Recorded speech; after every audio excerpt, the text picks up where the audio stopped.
My name is Marcus, and 3 months ago, I watched my own team destroy the biggest project of my career, a $2.8 million contract that would have changed my life forever. I'm talking about Jake Morrison, Lisa Chun, and David Park deliberately breaking my code, deleting my files, and lying to our client while smiling at me every single day. The project was Phoenix, a custom software system for Meridian Industries. I'd spent 14 months building it from nothing at TechFlow Solutions, working 18-hour days and missing time with Sarah, who I planned to propose to with the bonus money. Phoenix wasn't just any program. It could handle 847,000 transactions per second and predict problems weeks before they happened. But my teammates wanted me gone, and they were willing to destroy everything to make it happen. Jake had been my best man 2 years ago. Now he was planning to steal my life's work. What they didn't know was that I'd been recording their every move for months. It all started 8 months earlier when TechFlow Solutions told us they were cutting jobs. Our team of 8 developers would shrink to 5, and nobody knew who was getting fired. That's when Jake Morrison, my former best friend and team leader, started saying things like, "Marcus works too slow," during our weekly meetings. "Maybe we need someone faster for the Phoenix project," he'd add with a fake smile. Lisa Chun, who I'd trusted for 3 years, began questioning my ideas in front of clients, making me look stupid. Even David Park, the quiet guy I'd helped train from nothing, started asking for my assignments. They were working together against me, but I didn't freak out. Instead, I started recording everything. Every meeting, every conversation in the hallway, every time they talked about getting rid of me. I had a feeling I'd need proof later, and I was right. The Phoenix project started in January, and it was huge news for our company. TechFlow had beaten 3 other companies to win Meridian Industries as a client. The contract was worth $2.8 million upfront plus $1.2 million every year after that. Enough money to keep everyone's job safe and buy Sarah's engagement ring. I designed Phoenix myself. It could track inventory in 47 warehouses at once, predict when machines would break 3 weeks early, and automatically order new supplies to save Meridian $12.3 million every year. It was amazing technology, the kind that gets you promoted to senior architect. For the first month, everything went perfectly. Client meetings went great, we finished everything early, and even Jake seemed impressed. But around February, weird things started happening. Database connections would randomly stop working. My code would return empty results for no reason. Error messages would pop up, then disappear when I tried to fix them. I was working all night, trying to solve problems that shouldn't exist. The first big disaster happened during our February demo. I tested everything the night before. Every feature worked perfectly. But when I showed the dashboard to Meridian's CEO William Hartley and his team, the whole inventory section was completely empty. No data, no numbers, like their 47 warehouses had just vanished. My hands actually shook as I stammered about technical problems while their executives whispered to each other, probably about suing us. Jake jumped up immediately, typing on his keyboard like he knew exactly what to do. "Just a sync problem," he announced 5 minutes later as everything magically came back. "Nice work, Jake," Hartley said, looking relieved. The meeting ended okay, but I heard the worried whispers. That night, I checked our server logs and found proof. Someone had accessed our system at exactly 11:47 p.m. the night before. They had turned off the sync process on purpose, then turned it back on during Jake's rescue. Someone was sabotaging my work. I installed secret monitoring software on my computer, hidden deep where nobody could find it. If someone was messing with my work from another computer, I'd catch them. 2 nights later, at 1:15 a.m., my trap worked. Someone connected to my workstation using Jake's login information, deleted 3 important parts of Phoenix's main code, then covered their tracks by going back to an older version. But they didn't know about my hidden backup system that recorded everything. I had proof, the deletions, the cover-up, even recordings of Jake's typing patterns. My former best man had just given me everything I needed to destroy him. But I didn't confront him yet. That would have been stupid and emotional. Instead, I started building a perfect case matching up server logs with security badge records to prove he was in the office during every attack. The pattern was becoming crystal clear. Jake was destroying my work piece by piece. Jake wasn't doing this alone. Lisa had been giving him secret information about my timeline, telling him exactly when to attack for maximum damage. David was writing fake bug reports to make my code look broken to our bosses. I found email conversations where Jake told our department head about problems with Marcus's work, making me look unreliable while making himself look like the solution. They had formed a perfect plan, each one playing their part to push me out the door. What they didn't know was that I'd been recording every conversation for months, every meeting, every casual chat in the hallway where they discussed their scheme. Once Marcus is gone, we can rebuild Phoenix the right way, Lisa had said during one lunch I'd secretly recorded. Jake's design is much better anyway. The betrayal hurt like hell, but the evidence was pure gold.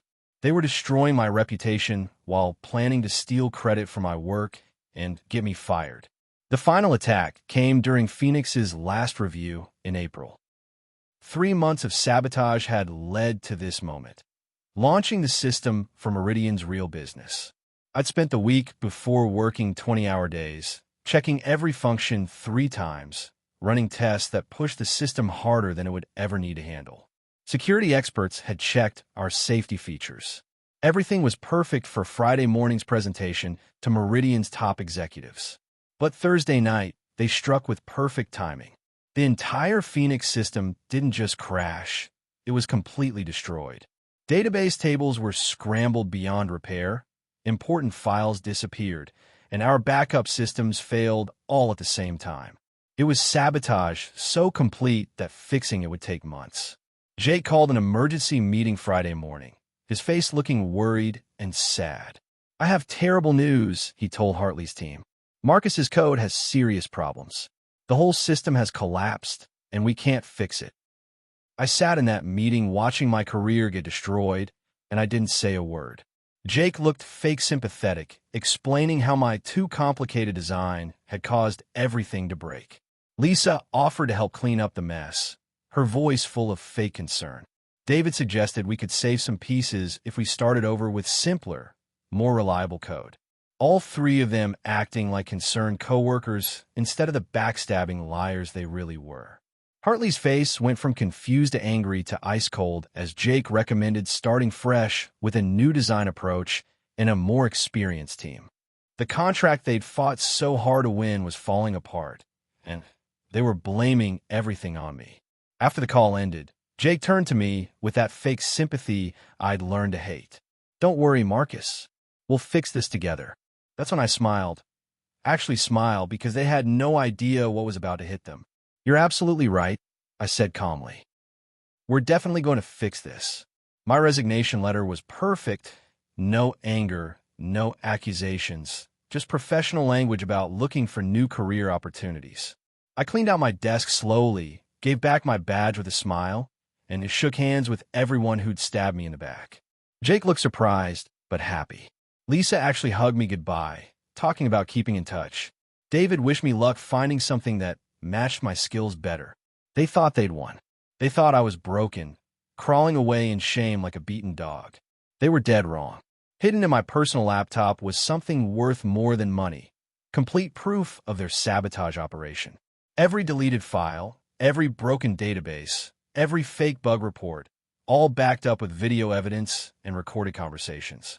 While they celebrated getting rid of me at their Friday happy hour, posting on LinkedIn about cleaning house of dead weight, I was at home preparing for total war. They had no idea what was coming. Step 1 was finding the right weapon. 15 years in software development means knowing lots of people, and TechFlow's reputation was already sliding downhill after Phoenix's failure.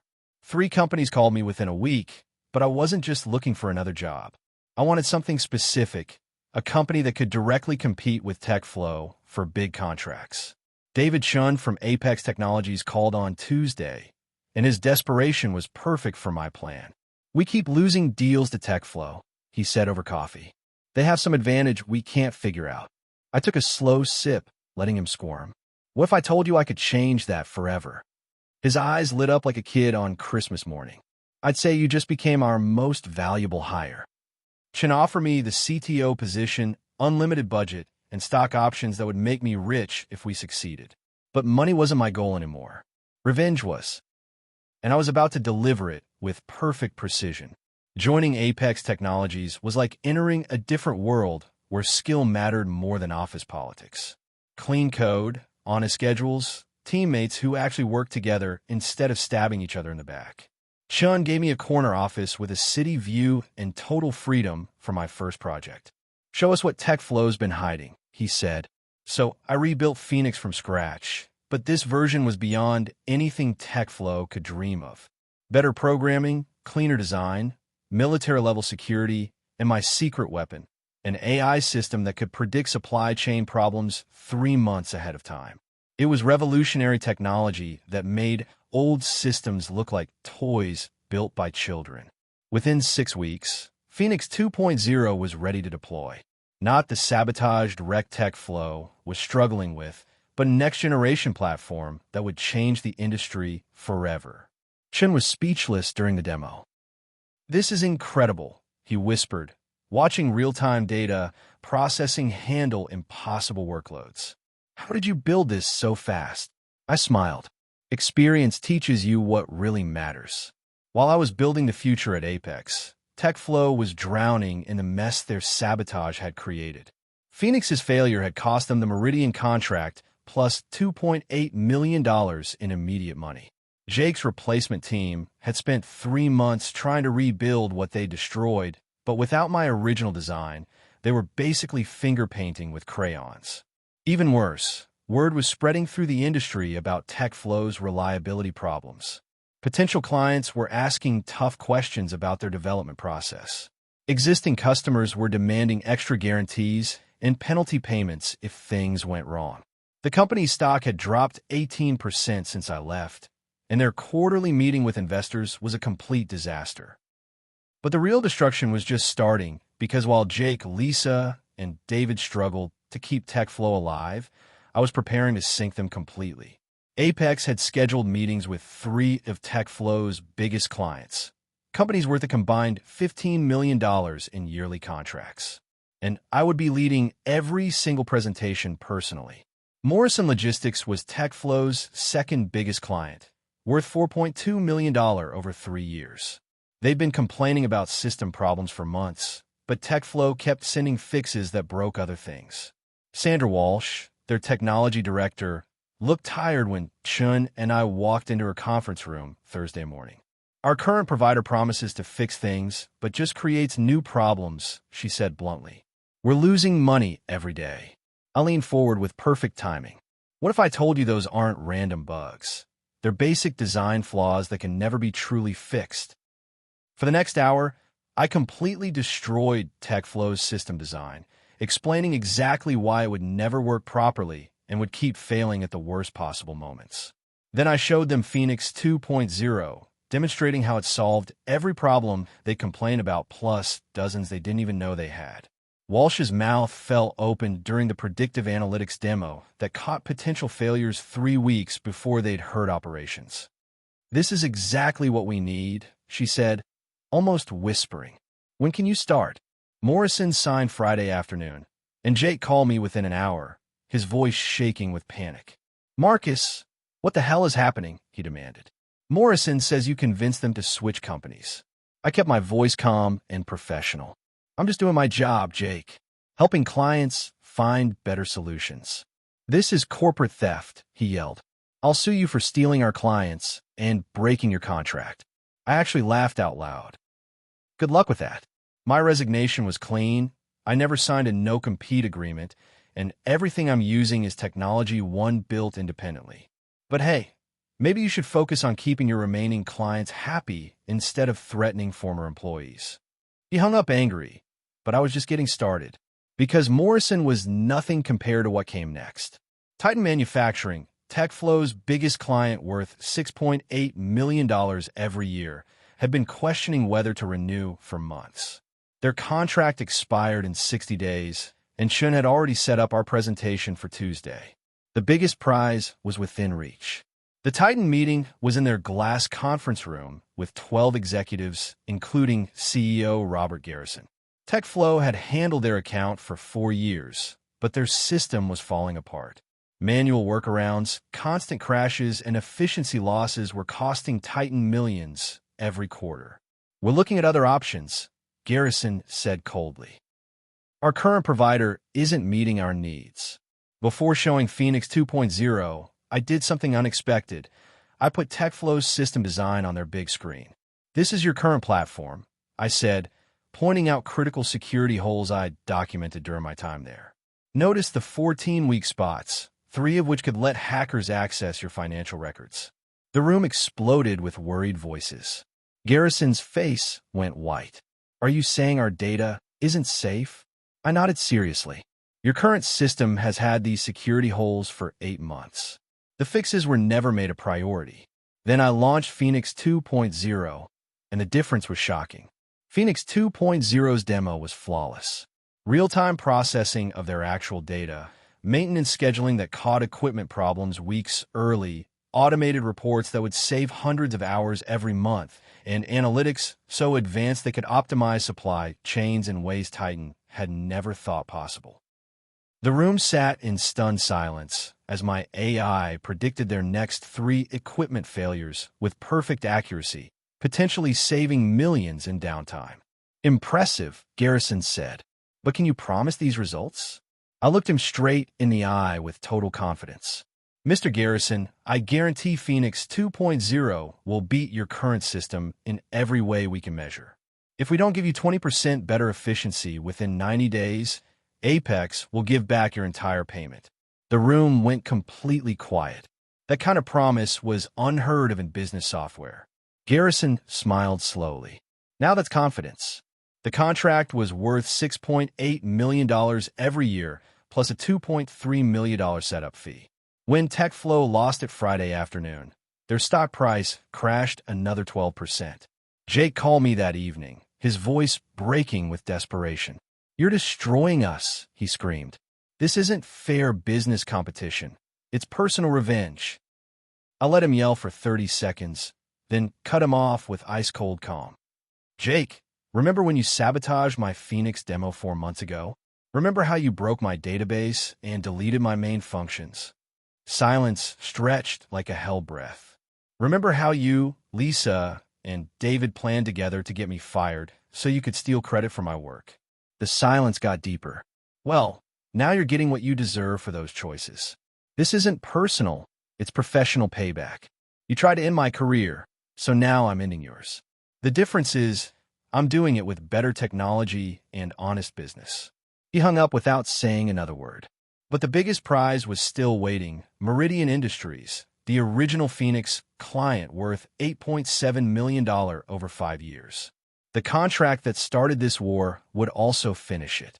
Meridian Industries had been suffering with TechFlow's terrible work for months. Jake's replacement system barely worked, full of bugs and missing important features that my original Phoenix had promised. William Hartley was threatening to sue over broken contract terms, demanding $2.8 million in damages plus lost money. When I called him personally, he recognized my voice immediately. Marcus Reed, the original Phoenix designer.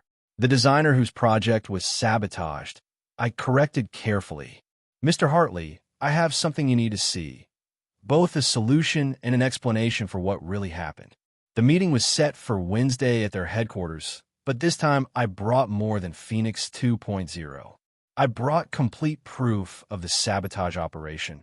Video recordings of Jake deleting my code, email conversations proving they planned it together, and server records showing the deliberate destruction of my work.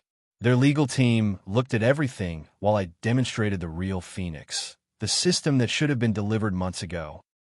"You're telling me TechFlow deliberately destroyed their own project?" Hartley asked, his voice barely controlled. I nodded seriously. "Office politics. They wanted me gone and were willing to destroy your contract to make it happen." The legal implications were huge. TechFlow could face fraud charges, broken contract lawsuits, and criminal prosecution for corporate sabotage. Hartley's legal team was already calculating damages, lost money, delayed implementation, reputation damage, competitive disadvantages. The preliminary number was devastating: $12.4 million in potential claims against TechFlow. But here's what I suggest, I said carefully. Instead of long court battles that make lawyers rich while hurting your business, let Apex deliver what TechFlow promised. Phoenix 2.0, implemented properly, on schedule, with solid guarantees. The expanded partnership contract was worth $7 million over 5 years. Plus, Meridian filed official complaints with government authorities, documenting TechFlow's sabotage with evidence I provided. When industry magazines ran the story Monday morning, TechFlow's stock price didn't just drop, it completely collapsed. TechFlow's stock fell 43% in a single day, with trading stopped 3 times before noon because of the chaos. Jake, Lisa, and David were dragged into emergency board meetings as panicked investors demanded explanations for the hemorrhaging contracts and legal trouble. By Tuesday evening, all 3 had been fired for corporate misconduct. No severance pay, no references, no future in the industry. Jake's LinkedIn profile disappeared within hours. Lisa's consulting business lost her 2 biggest clients by Thursday, forcing her to shut down within a month. David couldn't find another programming job anywhere in the city. Word spreads fast when you're known for sabotage. Their careers weren't just damaged, they were completely destroyed. And I'd done it all without breaking a single law or doing anything unethical. I'd simply given clients better technology while exposing the truth about TechFlow's destructive practices. Justice served with perfect timing. The final blow came when TechFlow filed for bankruptcy 5 weeks later. Loss of major contracts, legal settlements, and complete reputation destruction had made their financial situation hopeless. The company that had allowed Jake's sabotage operation to succeed was finished, and Forbes magazine called it the most elegant corporate justice in tech history. Chun promoted me to Chief Technology Officer at Apex with major stock options and unlimited development resources. Phoenix 2.0 became the industry standard for logistics platforms, winning 3 major awards and generating $47 million in first-year revenue. But the sweetest moment came during TechFlow's liquidation auction, where their office equipment and patents were sold to pay debts. I went personally, not to buy anything, but to watch the end. Jake was there too, looking broken and desperate, probably hoping to salvage something from the wreckage. When he saw me, the look of pure defeat in his eyes was worth everything. Jake walked over to me slowly at the auction, his confidence completely shattered. "Are you happy now?" he asked quietly, gesturing at the liquidation tables where his career was being sold piece by piece. I looked at him for a long moment, remembering the best man who'd stood beside me at my wedding, now reduced to this broken shell. "Jake, I'm not happy that you destroyed your career. I'm not happy that Lisa and David lost everything. But I'm satisfied that you got exactly what you deserve." He flinched like I'd slapped him. "You could have just reported us to HR instead of destroying the whole company." I shook my head. "HR wouldn't have believed me without perfect proof, and you would have destroyed that proof before any investigation finished. Besides, you chose to sabotage my work, plan against me, and celebrate when you thought you'd won." I paused, watching realization dawn in his eyes. "I just chose to be better at this game than you were. And I played it with honor while you played it like a snake." 8 months later, Apex Technologies was bought by a Fortune 500 company for $340 million, making my stock worth $23 million, more money than I'd ever dreamed possible. Phoenix 2.0 was installed in 34 major companies, saving hundreds of millions in costs and preventing countless supply chain disasters. 3 universities now teach the Phoenix case study as an example of both technical innovation and ethical business practices. I'd built something that truly mattered, something that helped people and changed entire industries. Jake eventually found work as a junior programmer at a tiny startup, making $45,000 a year, less than a quarter of his old TechFlow salary. Lisa's failed consulting business left her taking a corporate accounting job with no chance for promotion. David left the technology industry completely, selling insurance in another state under a different name. Their conspiracy had cost them everything: careers, reputations, financial security, and any hope of professional recovery. The best part? Everyone in the industry knew exactly why they'd fallen so far. Looking back, I realized the experience taught me something important about betrayal and strategic response. Jake, Lisa, and David thought they were playing a simple game: get rid of competition, steal credit, advance careers at my expense. They saw me as an obstacle to remove, not a person whose life they were deliberately destroying. But they made a huge mistake thinking I would react emotionally, get angry, make accusations, file complaints that would be dismissed for lack of proof. They never imagined I would respond strategically, documenting everything while planning careful counterattacks. Their sabotage was sloppy and obvious, driven by jealousy and short-term thinking. My response was surgical and devastating, based on superior technology and long-term planning. They played checkers while I played chess, and that strategic difference decided everything. They destroyed my project to make me quit. I let them celebrate their fake victory. Then I took their contracts, their clients, their company, and their entire futures, one piece at a time. Today, I run my own division with 42 programmers across 6 countries, leading innovations that continue changing global supply chains. Phoenix 3.0 features AI-driven optimization so advanced it's being studied by MIT and Stanford. I never talk publicly about the tech flow sabotage. There's no point dwelling on past victories when the future holds unlimited potential. But sometimes, working late in my corner office, I think about that April morning when Jake announced my project had failed completely. I remember the fake sympathy, the manufactured concern, the barely hidden satisfaction in their eyes as they watched my public humiliation. They thought they'd broken me forever. Instead, they'd motivated me to become unstoppable and achieve success beyond their wildest nightmares. Because betrayal reveals character in both attackers and survivors. Jake, Lisa, and David revealed themselves as small, petty, and ultimately self-destructive. I revealed myself as tough, strategic, and capable of turning devastating setbacks into legendary comebacks. They sabotaged my $2.8 million project to get me fired. I let them celebrate, then destroyed their careers while building an empire they could only dream of. If this story got you thinking, go ahead and hit that like button. Don't forget to subscribe for more real stories that hit deep, and tap the bell so you don't miss what's coming next. And hey, if you know someone who needs to hear this one, share it with them. Thanks for watching.